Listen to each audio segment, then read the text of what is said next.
get like a bunch of email complaints like your show's starting 3 minutes early. We are live 3 minutes early, much to the complaint of the emailers. um, all right, I got Diet Shack back on with me here today. Jesus Christ, I can't talk. What's going on, buddy? How you doing? Good to have you back. Hey, what's up, Steve? Good to be back. I know you've been kind of by yourself. I just like I'm off on Sundays now, so I'm free anytime. So it's good to be back. Yeah, oh yeah, it's good to have you. I mean, and this is actually like the perfect episode to bring you back for because of the media um, Oh my God. screw up that was yesterday. So first off, let's give ESPN a lesson in how you do this sort of thing. Rest in peace, Dwayne Haskins.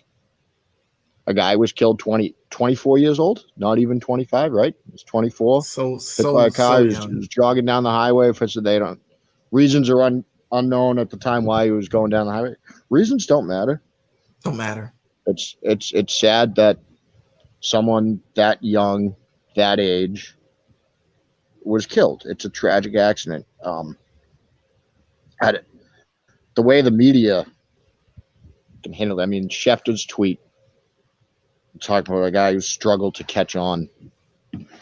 That's just absolutely, that's disgusting enough to me. I don't see what that has to do with any of it. A guy died. It doesn't matter like how good he was at football. He was a 24-year-old kid. Like none of that Unfortunately, matters. yeah. Unfortunately, a man's life has been lost, and that means family members have to deal with the loss and the sudden loss. It's not like it's a thing that was bubbling over. This just happened in an instant. And first of all, it Yeah, tells you it's a how precious life is, tragic and it's accident. a tragedy. Yeah.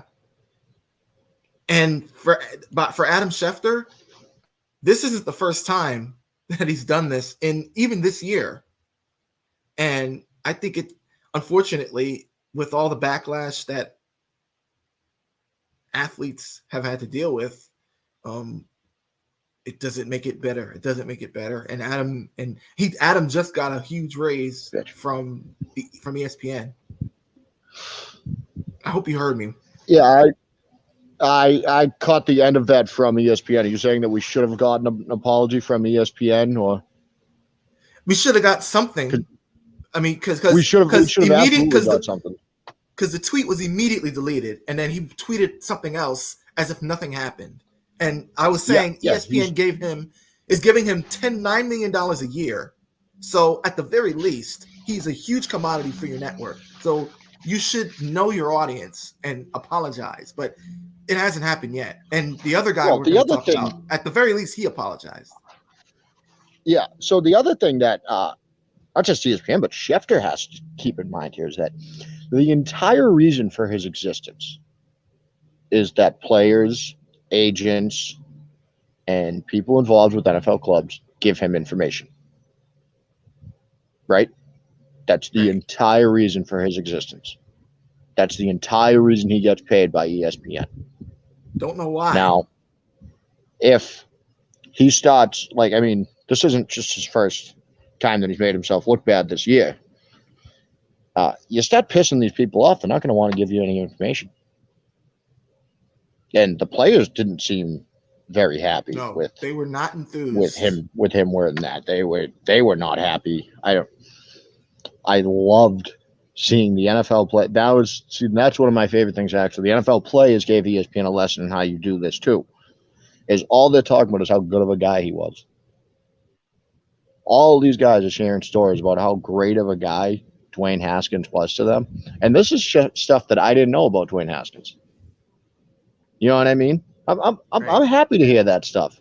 The guy does. I don't need to look for the worst in him. Gil Brandt. Oh my Lord. I mean, at least he apologized, but Yeah, holy at shit! I least. listened to that audio this morning.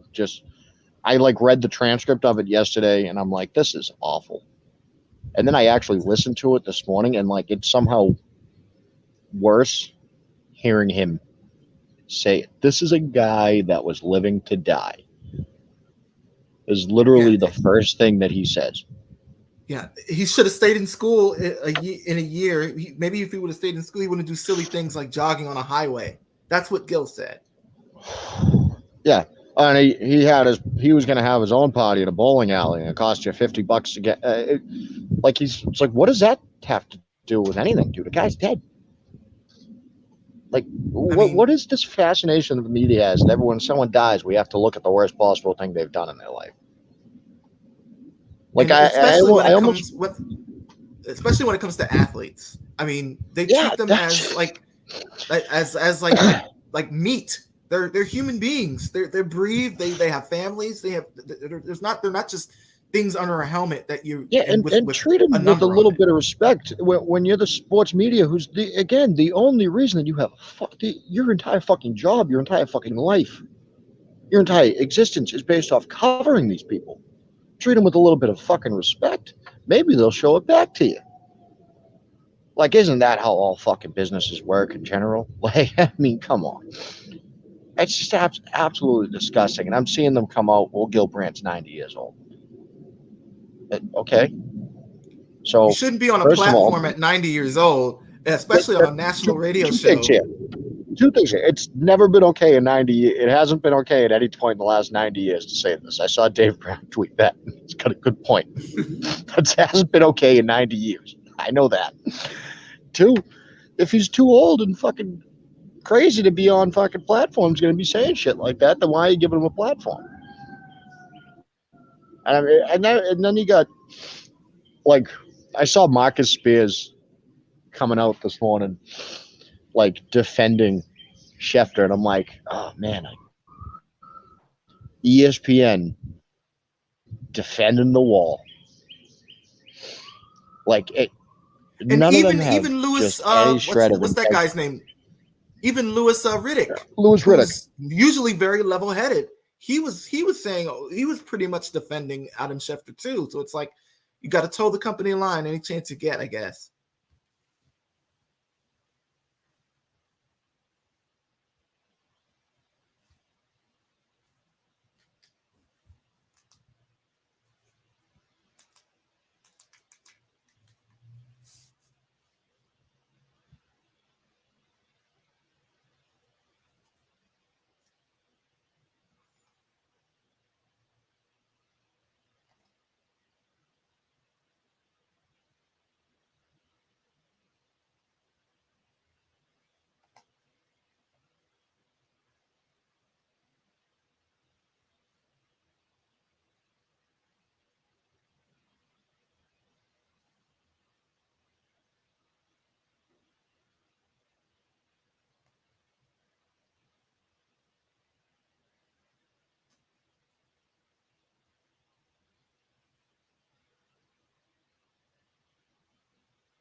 Yeah, it's just weird.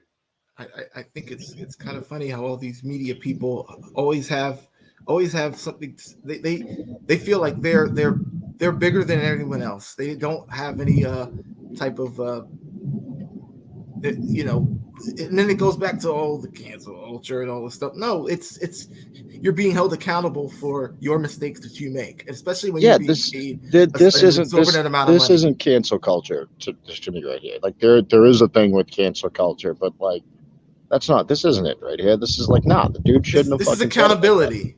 This isn't like looking back at like, oh, something this dude did like 15 years ago. No, this is what he did like last night. This is his fuck up from yesterday, and we're holding him accountable, like you said, in the present day.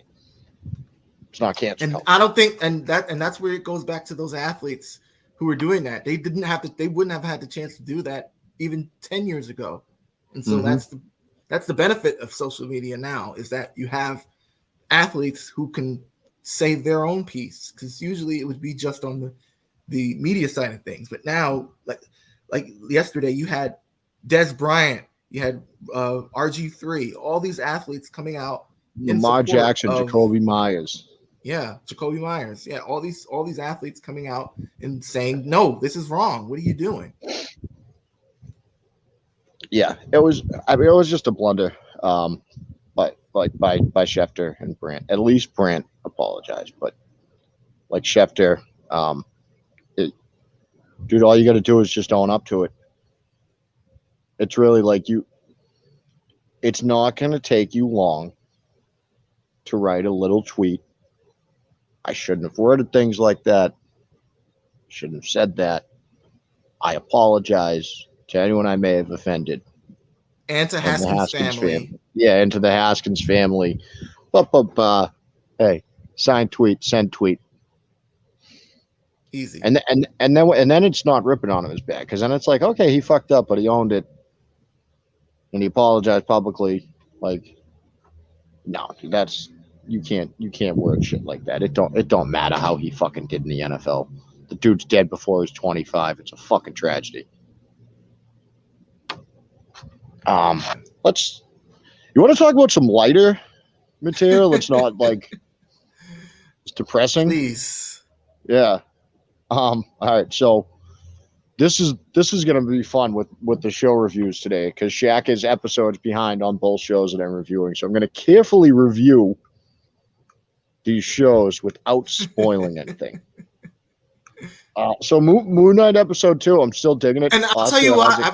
I didn't tell you this before we started, but I'll tell you why I'm behind. It's because now that all the Netflix shows are on Disney Plus, I've been rewatching them, and I still love Luke Cage. I still love Jessica Jones. I still love Iron Fist. Can go to hell. I hate it. And Defenders. I liked Iron Fist. Like I like what they did season 1. Yes. Season 2. Yes, but season 2 it went down, and then I didn't like that the Defenders made it like all about him. Yeah. The Defenders was a letdown to me. I gotta say that the Defenders was a letdown. Mm-hmm. That I did like Daredevil season 1 and 2. Loved Daredevil. Perfect. Season 3 was. It's the weaker of the 3. Definitely. It's the weaker. It's still good, but it's just. Yeah, it wasn't as great as it could have been. Punisher was great. Punisher, awesome.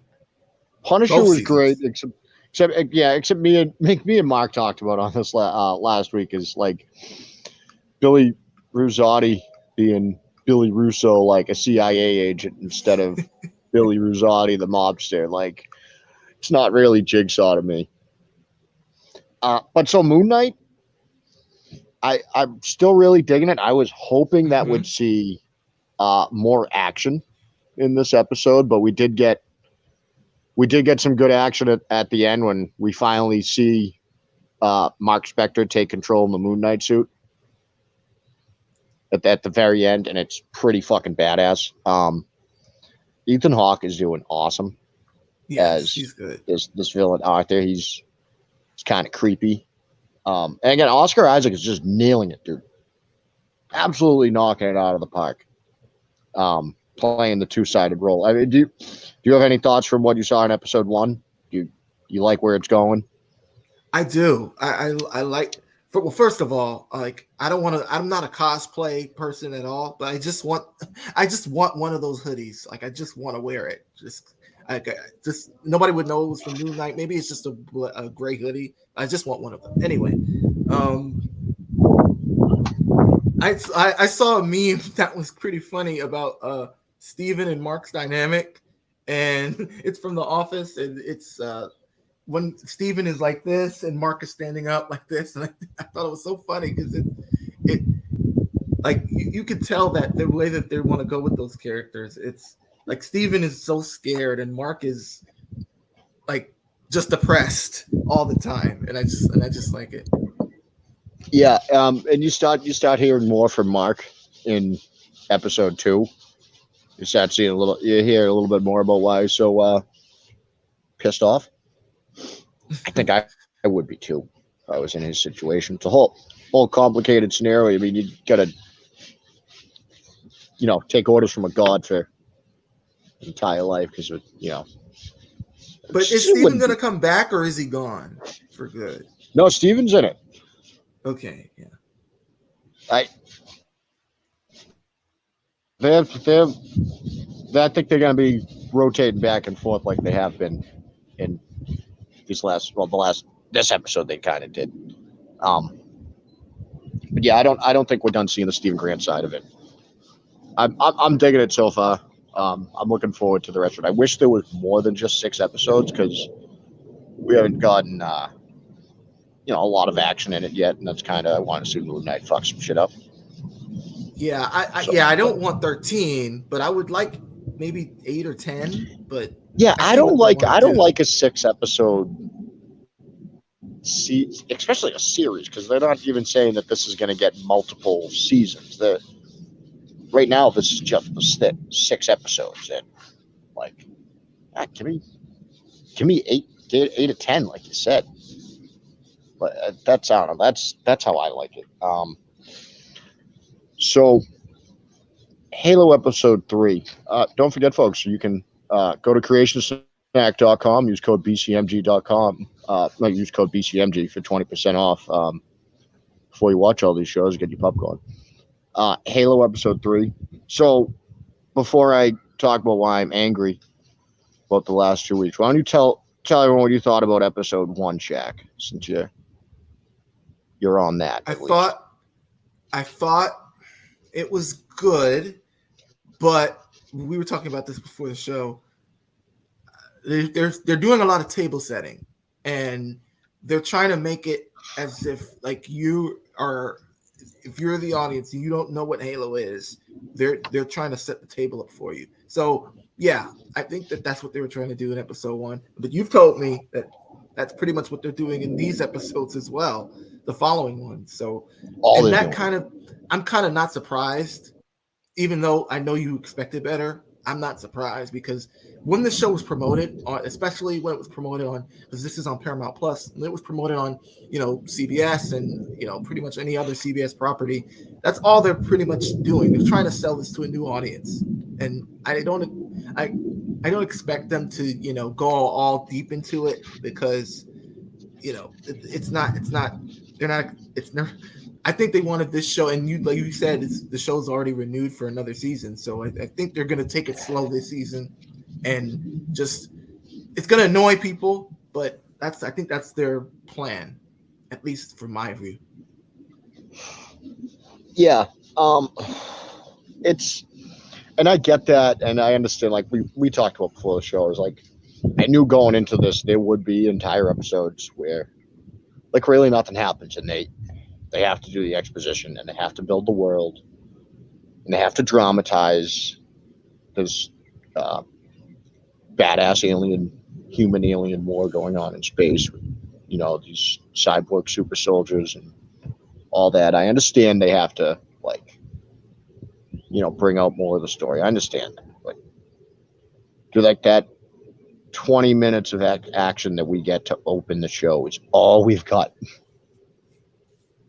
2 straight episodes, nothing for action. And I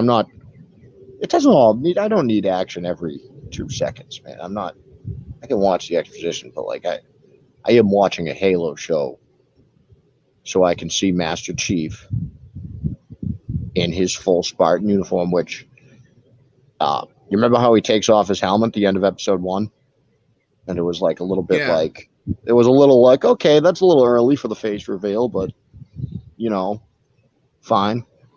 Didn't really ruin it. Yeah. He's barely had the thing on since that. He's spent the majority of it not even in the Master Chief suit. It's a little ridiculous. And I know that's nitpicking, but yeah, I don't know. I don't want to see Master Chief walking around like a human. Yeah, you want to see with the suit. yeah, I wanna see him in the Master Chief suit. And I mean, just it's too much exposition, man. I mean, like, so it's a little spoiler, but not really, because you know the games. Cortana gets jacked in. He gets set up with Cortana in episode 3. So I understand, like, why there was a lot of exposition there, but I feel like that would have just been a better episode 2. Like, maybe then you wouldn't have had 2.5 hours of no action, and like, yeah, it felt like a video game. I said this before we went on the show. Yeah. It felt like a video game in a scene yesterday. And it was Cortana explaining the history of the planet of Halo. And I'm like, okay, that's when I don't want this to feel like a video game. Right. And that's the problem with these video game adaptations. You know what I mean? Sometimes, I guess, at some point, you have to let go of the video game portion of the story, and because it just doesn't translate to other media like TV and movies. Yeah, and they're telling it in a different, like, order. They're doing, like, they went all into the Halo lore, and that's fine. It's not going to be exactly like the game. I get that, but like, that also made me realize how 343 did with Halo's Infinite Chief. Yep. I haven't seen it. I know what you're talking about. Yeah. But yeah, just a little too much exposition for me. You only got 9 episodes in this season. I'm hoping that it really picks up. It's, to me, it almost, I know I'm assuming you've seen Game of Thrones. You're going to be surprised to hear this. I have not seen one episode of Game of Thrones. Okay. All right. Never mind. So that kind of ruined. I'm assuming most of the people watching have seen it. So the first couple seasons, before they really had season 8 was. That's all I know from Game of Thrones. I didn't hate season 8 as much as everyone else did. And I didn't hate that ending. I thought the season was just rushed. And that's usually what happens with long series. Yeah. If they added 2 more episodes to that series, to that season, then you're not getting as much complaints. But so the first couple seasons of Game of Thrones, they didn't have the huge budget. And they kind of had to play around like these big battles and be like, oh, the big battle's coming, big battles. And then, oh yeah, it was a hell of a battle, huh, guys? Like, they couldn't go all out. You know what I mean? And I'm getting the feeling that that's where Halo is right now, is that they're like, okay, we can't really do everything we need to do in this show until we, like, get the money to do it. So, like you said, they're introducing to a new audience. They're trying to make this big, and then I do think I'm getting the feeling that it's going to be a little bit of a slow moving show until it takes if it takes off and they can really get a budget for it. I'm hoping I'm wrong, because it does have Steven Spielberg on it. So, like, I feel like you had to have had a good amount of money to.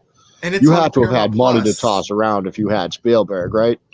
Yeah, and it's on Paramount Plus. So I mean, Paramount's loaded. So gotta think of, they gotta have some type of money. Yeah, but you also got to remember, this is like one of the only things that Paramount Plus has going for it as a streaming service. Yeah. Well, no, okay, that's wrong. They do have Scream 5 is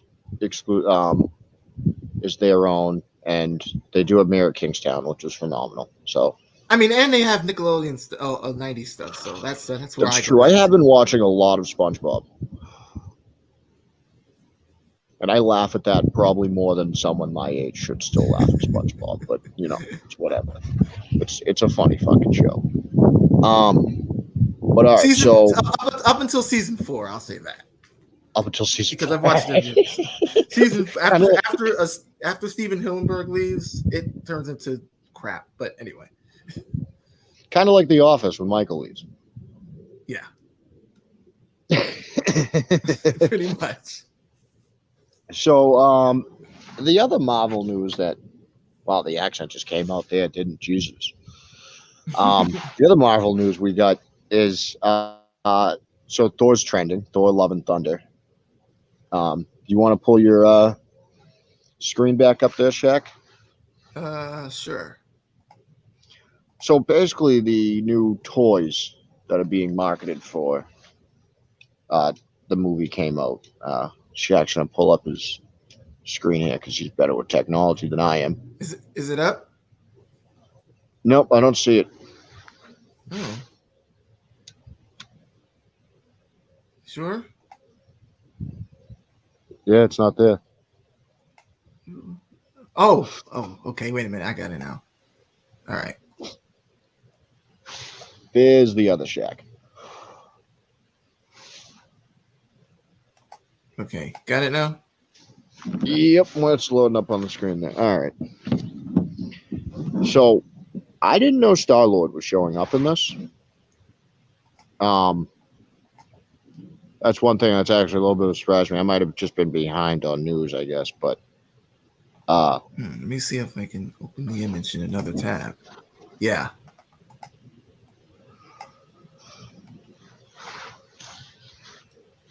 I like most of the suits up here except Gore. I don't like that one very much. yeah, that I'm not a big fan of that. Oh, Groot's in this.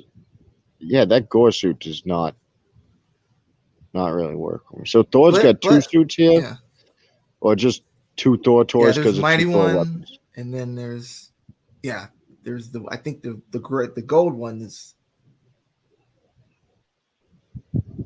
Oh yeah, then there's the gold one, and then who's this guy with the axe right here? That's Thor too, isn't it? The one with the axe is Ravager Thor. Yeah. So are we seeing 3 different versions of Thor in this? I think so. All right, that's kind of cool. King Valkyrie. I like the Thor movies. Me too. I like when he starts running around with his fucking axe and his sword and hitting shit. Yeah. So I mean, not really any leaks there. And that's the thing with Marvel. Like they do it ever so slowly and ever so gently, like just drips here and there to get you talking. Because they haven't shown us anything from this yet, right? No trailers have come out or anything. Now, did you know that Star-Lord and Groot were in it? Because I didn't. No, I didn't. So this is I love how deliberately and carefully this is by Marvel, because now you've given us 2 things here to talk about. One, Thor and Groot are showing up, Star-Lord and Groot are in it. Which, I mean, we know they get along with Thor, but none of us knew that before. Now, obviously, if you're selling their toys for the Thor movie, they're in it. Right. And apparently, I was reading in the Daily Mail that the people, I think it was test screened at Marvel Studios, and first reactions are overwhelmingly positive, standing ovations, and they're saying Chris Hemsworth was great, Taika Waititi's also great, so I'm excited for it. I am Doctor Strange. Yeah, I was just gonna say, let's just be honest. Marvel just has us kind of by the balls right now. They really do. And see, what I'm liking right now from them is like none of what they're releasing has felt like filler. Right. Remember when Ant-Man and the Wasp came out and it was like, wow, you just dropped that movie to buy time till Endgame. Like, yeah, that was just filler. I would say that was a filler. And they've done that with a couple of the other movies, and but none of this is right now. Like, these are all huge things that they got going on. And I mean, when you think about it, there's 89 days until it hits theaters, and we still don't have a trailer. And even Spider-Man: No Way Home had a trailer before this, so I'm wondering what's the correlation and the difference? What's the secret? Yeah. That's what's the secret? Who else did Marvel write a check to for this movie? No, that's that, dude. I will. This is what I have to say about them. Is that like I'm joking right now, like they got us by the balls. We're gonna spend money on everything they make. Yeah, we are. But like, Yep. they spend the money. It's not like, we're going and buying everything they make, and then we're coming out, we're getting disappointed. I was blown away by No Way Home. I just watched it again the other night. Absolutely. It's still awesome. It's still great. The fucking dude, the three of them together cracked me up. The three Spider-Men together. Oh, right. Andrew Garfield, Tobey Maguire. Hilarious. Great. This is when he's like, guys, I was in the Avengers. You were in the Avengers? You in the Avengers? What's that? Is that like a band? It was great lines. Yeah, it was just.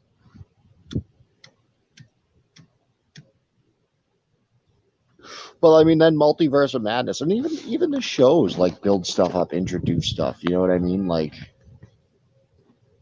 that, all that stuff they did with WandaVision to set up Multiverse of Madness. Like, just I mean, it all pays off. And you're clearly spending the money. Like, they wrote a ton of paychecks to make No Way Home. So when do you think this trailer is going to come out? It's got to be soon. We got 89 days until the movie comes out. I think Monday. I say tomorrow. Yeah. Okay. So the toys just came out. So now the trailer is going to come out soon, and you got Doctor Strange drops next month, right? Right. Do we even have a teaser for this yet for Love and Thunder? Nope. Not even a teaser. So I'm thinking that they have to drop something before Doctor Strange. They're gonna drop something before Doctor Strange, because then they're gonna show it on in the trailer before Doctor Strange. Yeah, they're gonna show the trailer in the theater. So they are gonna drop something first though. That might be what they're gonna do. We might get a small teaser in the next couple days. And then we might not see the trailer until Doctor Strange, because they know we're going to see it. Right. They know everyone's going to see it. And they might make that like that extra little thing. Hey, you came all the way out here. Now you got your Thor trailer too. That might be it. We might get a teaser, and then like in probably the next week or so, because we just saw the toys. They're going to do a quick little snippet thing. Yeah, it won't be like a full blown like trailer. It'll be maybe. Oh no, I'm talking 30 seconds to a minute. 30 seconds. That. Yeah, 30 seconds, real quick. Hey, by the way, this movie's still coming out. By the way, you got to buy a ticket to this too, guys. Yeah, but then don't buy a ticket from AMC. By the way, I recommend that, because when I tried to do that for Doctor Strange, just kittens and puppies all over the place. So don't do that. Just go to Fandango like I did. So I was gonna look at AMC because I went to the Regal by Fenway for Batman because it was the only ticket I could get. Oh, I know where that is. Yeah. It was the only one I could get like near me. Unfortunately, it was a pain in the ass. It was like it sucked. Unless I could get the ones for the deaf, or whatever, or it was for the deaf or the blind. I was like, no, you know what? I don't think I'm gonna closed captioning. Yeah, I'm like, I don't think I'm gonna go in and pretend I'm a deaf guy just to see the Batman. So I went all the way up by Fenway, and I went to this Regal. Now, when I bought the tickets online, the picture showed me reclining. So I get in my seat and I'm hitting the button. It's not reclining. I'm like, oh, I guess these fucking things don't work. Whatever. So I don't move. I don't even think about it. Theater fills up. About an hour into the movie, dude, I look around and fucking everyone in the theater is reclined. You sat in the only seat that doesn't recline. I sat in the only goddamn seat that didn't recline. Oh And then you're that late into the movie. There's like one empty seat, like the row in front of me, and like it could move, but like I got my popcorn, my jacket. Oh, man. Like I can't get up and move now. So yeah, I didn't get to recline. Batman. I spent fucking $17 on the ticket that I couldn't.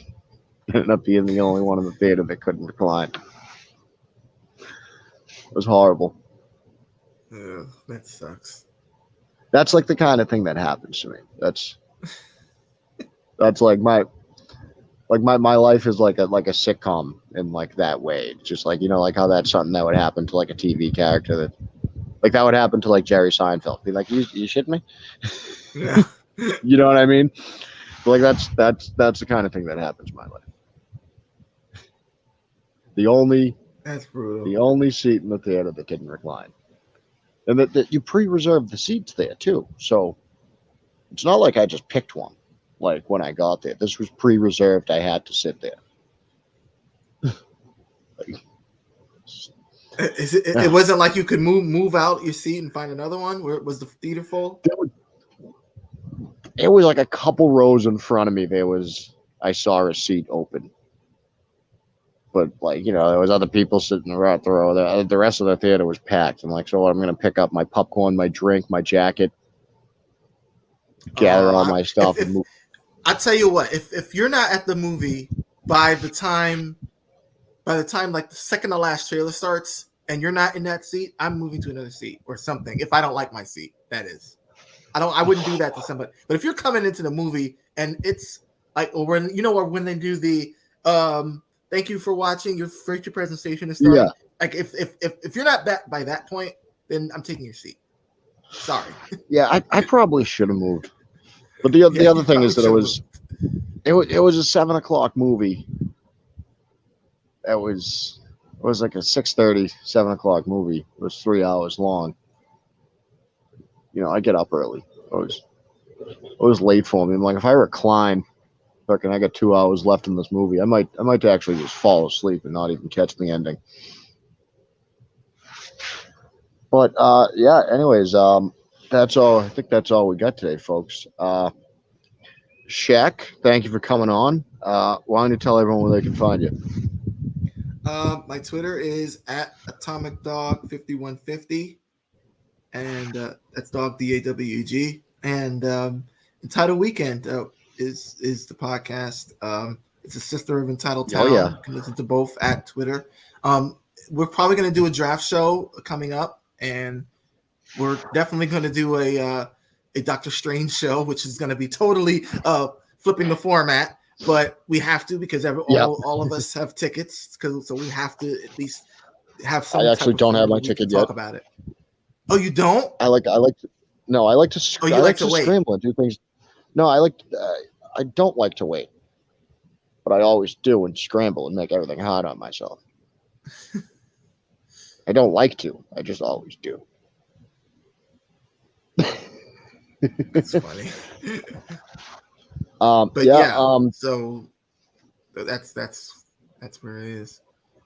Yeah, I'm sure I'll be jumping in on at least one of those. And speaking of the draft, Butthole will be covering the draft for Blue Collar Media Group again this year. We'll have some jersey giveaways, some gift cards. Be sure to check them out. It'll be on all the Butthole. That's BUD, not BUTT. For anyone who's misunderstanding me, Butthole. Be on all their social media platforms and all the Blue Collar Media Group platforms.